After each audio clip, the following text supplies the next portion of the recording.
What's up, YouTube? So in this video, I'm going to be finishing my my look at our rookies from last year, and today I'll be looking at Malcolm Perry. Like I said, I'm not going to be looking at Curtis Weaver, obviously, because he didn't end up making the team. Jason Strowbridge just didn't get enough playing time for me for it to warrant a film session, and I don't feel like watching a long snapper, so.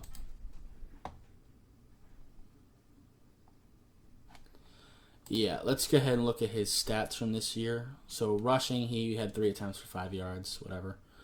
And he caught 9 catches for a touchdown, 92 yards, and had some punt and kick return stuff as well. So, yeah, let's go ahead and get into it. I believe we actually have a punt return right here against Buffalo.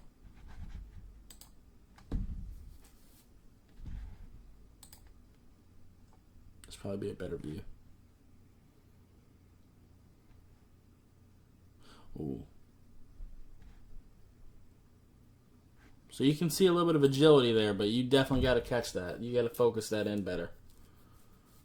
If he's going to be doing any kind of punt return for us, we definitely need to fix that for sure. Up there at the top. Nice. Okay.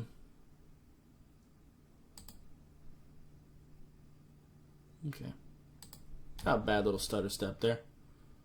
Nothing super nuanced, but a little stutter step to get himself open. Not upset at that. It succeeds in making the corner stop moving. So there you go. Do your thing.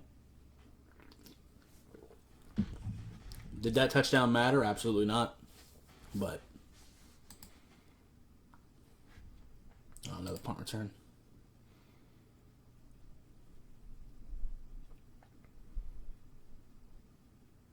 Fair catch. I feel you. Probably the right call. Where are we at? Is that him at the top? No, right here. I love this design, by the way. This is kind of a new trend that we're starting to see in like short yardage situations, is moving somebody over right before the snap to take the QB sneak. I first seen this with Washington. I know people like to claim that it happened in the college playoffs for the first time last year. That's not the case. I had seen Washington do this on film. I can't remember which team it was, but when I was scouting, because last year, and I'll do it this year too, whatever opponent the Dolphins were facing that week, I looked at their offense and defense separately in videos to kind of break down what are going to be the challenges, what we can do to exploit their weaknesses and stuff like that.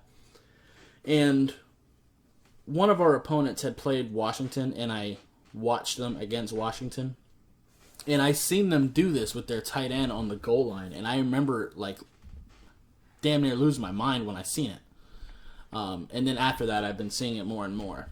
So let's actually go ahead and go to this view then.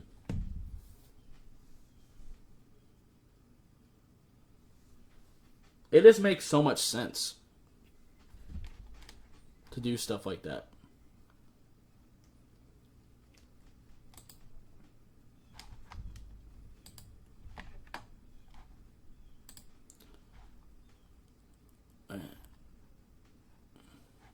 On the outside, I need to find like a... There's nothing really different on his clothes. Good job catching that ball away from your body. Little bit of a hesitation there to kind of give himself a little bit of room. I like it. He definitely has the agility with his feet to become a good route runner. He just needs to get a little bit more nuanced with it. And keep in mind, he was a quarterback until last year, so him being a little bit raw is understandable. Right here at the bottom. Definitely has some speed to him. He's not like a burner, but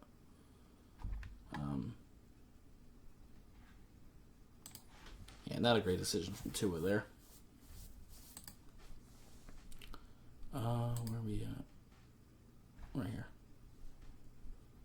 I like that. I like this concept. That little spin. Make it look like he's going to be blocking and the spin out of it. I like that. I like that in combination with the bootleg. Down here. Nice. So he wants to get himself inside, right? And he knows that. The defender is giving him some space, so in a way, I would like him to just sort of just run the route. If the defender is giving you this much space, just do it. You don't need to do too much with the route, but it works out. Never mind, he dropped it, so.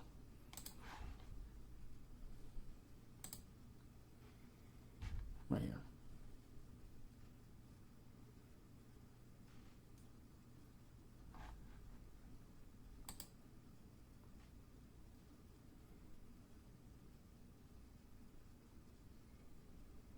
So right here, again, he realizes that he's got a lot of space because they're kind of in prevent, so he doesn't have to do anything crazy to get open.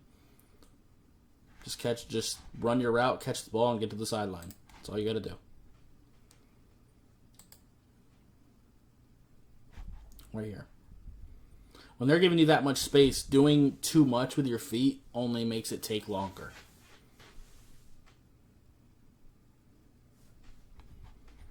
Definitely got to work on his contested catch skills for sure. I know he's small, but still. Doing some wildcat things with him. Definitely got some shiftiness to him for sure. He's more of a yak guy as well. I would love, like with the wildcat, I would love to put him and Lynn Bowden right next to each other, where either one of them could throw it. Would love to see that. Right here.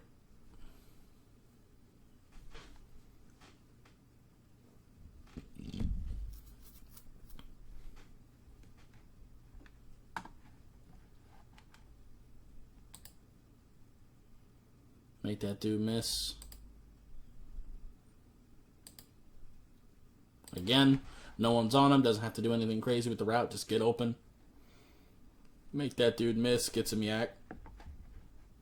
Appreciate that. Definitely got to work on his hands.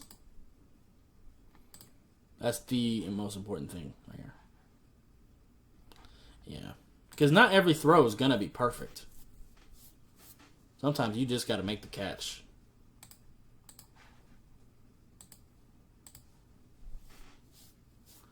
If it hits your hands, you should catch it. That's good.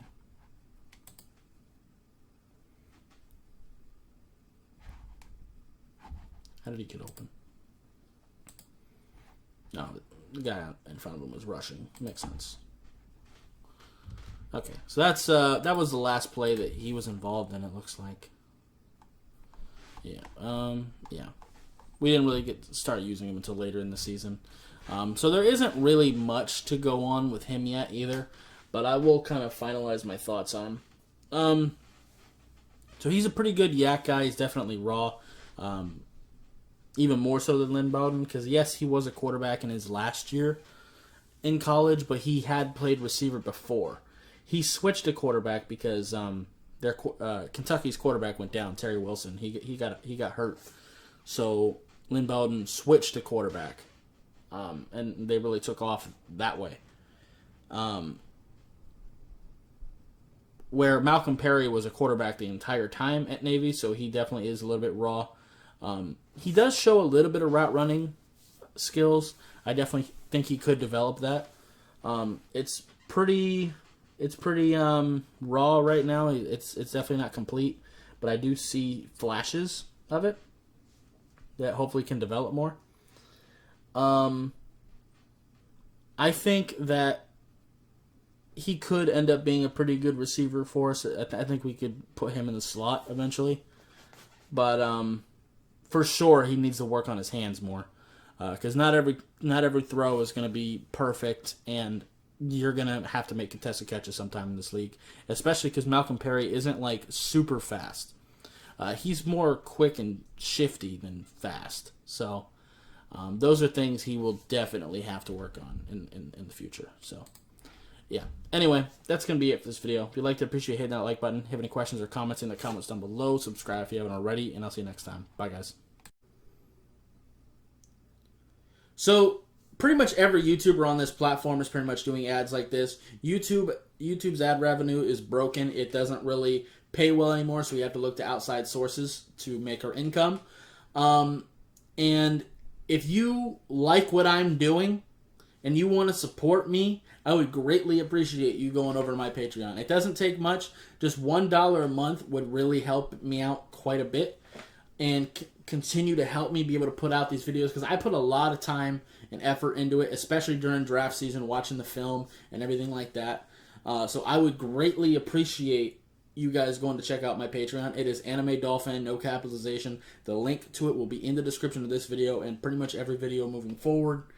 So yeah, if you want to help support me, that'd be greatly appreciated. There's multiple different tiers. It's all explained well on my Patreon account. And if you want to check that out, it would be greatly appreciated. Thank you.